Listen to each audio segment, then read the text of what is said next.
Hello बच्चों, उम्मीद करती हूँ सभी अच्छे होंगे। अच्छा, इस उम्मीद के साथ साथ आपका एक अच्छा सा प्यारा सा त्यौहार भी निकल गया है। आपने खूब उसको एंजॉय किया होगा, आनंद लिया होगा। रक्षाबंधन का त्यौहार। रक्षाबंधन का त्यौहार वैसे जनरली सभी बच्चों को, आप लोगों को पता है कि हम क्यों मनाते हैं, कैसे मनाते हैं। और इस समय तो पूरी तरह से आप लोग स्वतंत्र थे, खुश होकर आज छुट्टियां चल रही हैं, खूब मज़े से मनाया होगा। लेकिन फिर भी हमेशा की तरह मैं इस बार भी आपको बताने जा रही हूँ कि रक्षाबंधन का त्यौहार हम क्यों मनाते हैं।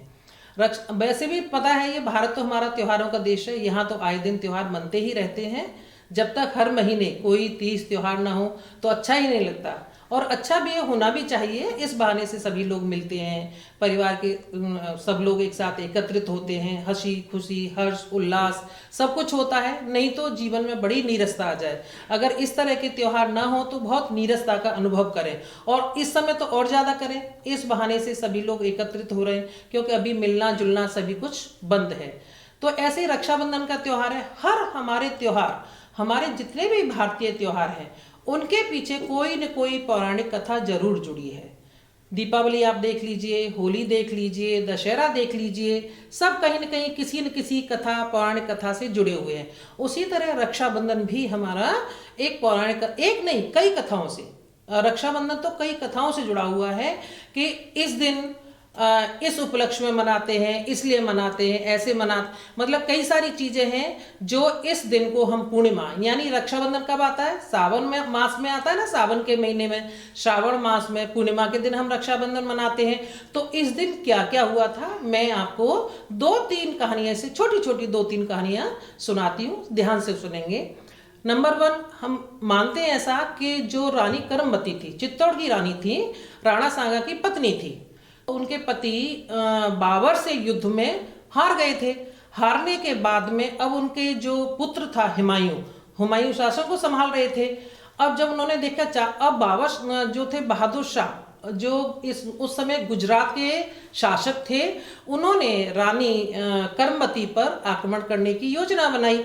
उनको पता है कि मुगल साम्राज्य है, और मुगल साम्राज्य में हुमायूं को अगर मैं कोई रक्षा के लिए, कोई मतलब रक्षा के लिए बुलाती हूँ, तो निश्चित है कि वो मुगलों की ही मदद करेंगे।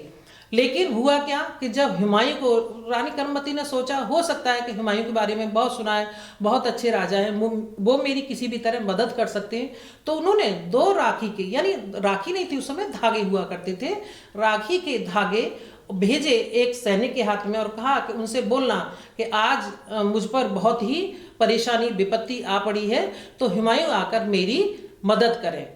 जब तक जौहर में वो रानी कर्मवती तो जलकर भस्म हो गई थी, लेकिन जब हुमायूं को वो राखी के जो 2 धागे मिले, उन्होंने उस दिन प्रण कर लिया कि मैं रानी कर्मवती की बहादुर शाह से रक्षा करूंगा, और वो रक्षा के लिए वहां पर मैदान में पहुंच गए।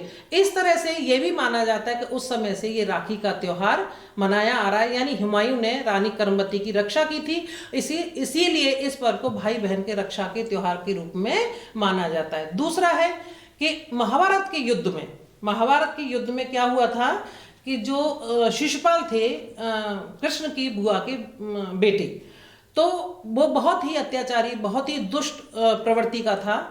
तो जो उनकी बुआ थी बहुत डरती थी कि ये किसी न किसी के हाथों मारा जाएगा। उनको डर था, लेकिन उनको ये नहीं था कि कृष्ण ही इसका वध करेंगे।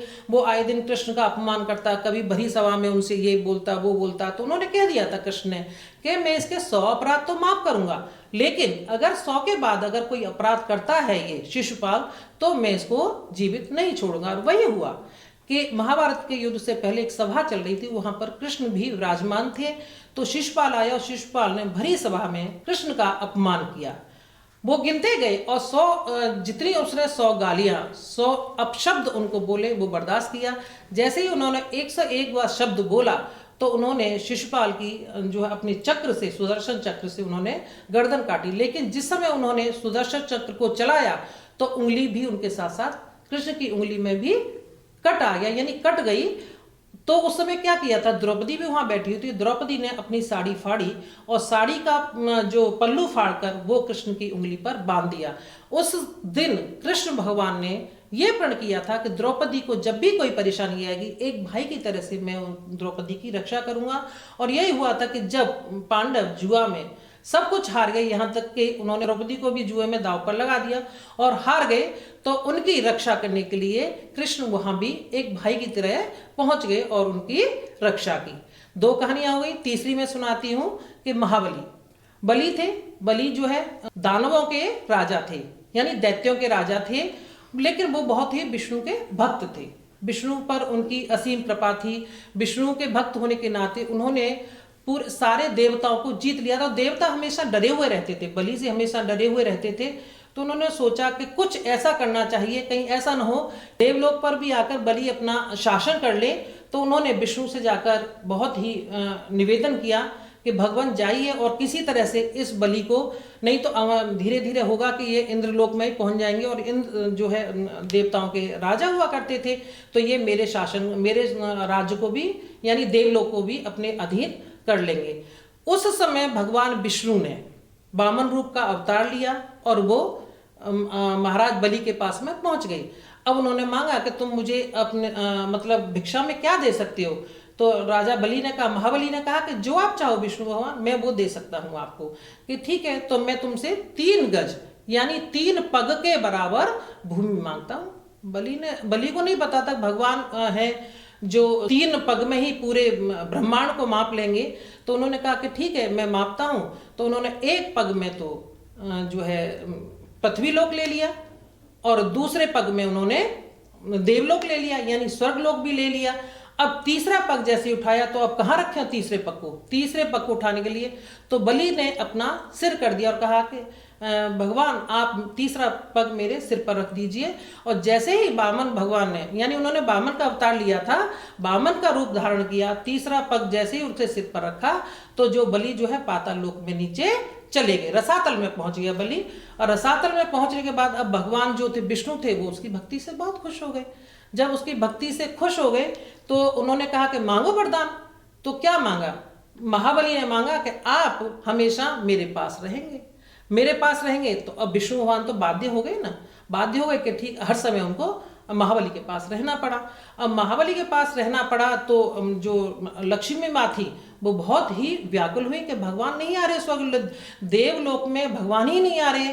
तो उन्होंने नारद से कहा, नारद ऐसी क्या बात है कि जो भगवान विष्णु यहाँ देवलोक में नहीं आ रहे और वहीं महाबली के पास कि तो उन्होंने कहा कि माता, उन्होंने तो ये वरदान मांग लिया कि वो तो हर समय महाबली के पास ही रहेंगे।